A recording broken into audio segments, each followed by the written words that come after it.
ফেসবুকে বড় একটা সমস্যা হলো কপিরাইট ইস্যু।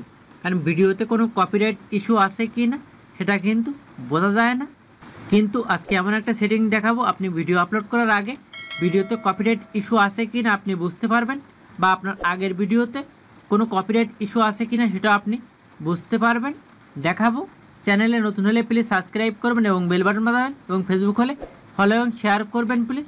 ফার্স্ট এখানে আমি প্লাসে ক্লিক করলাম, তারপর এখানে রিলসে ক্লিক করলাম, এখান থেকে একটা ভিডিও সিলেক্ট করলাম, তারপর নেক্সটে ক্লিক করলাম, তারপর একটু নিচের দিকে আসি।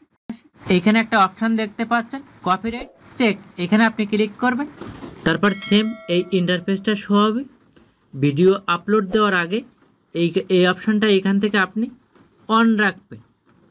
এইটা অন করলে কি হবে, আপনি ভিডিও আপলোড করলেন তার 1 ঘন্টার মধ্যে আপনার ভিডিওতে কোনো সমস্যা আছে কি না বা কোনো কপিরাইট ইস্যু আছে কি না ফেসবুক টিম একটা নোটিফিকেশান দিয়ে দেবে।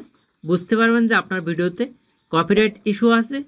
আপনি কি করবেন, ভিডিওটা ডিলিট করবেন, ডিলিট করার পরে আবার এডিট করে আপনি আবার আপলোড করতে পারবেন।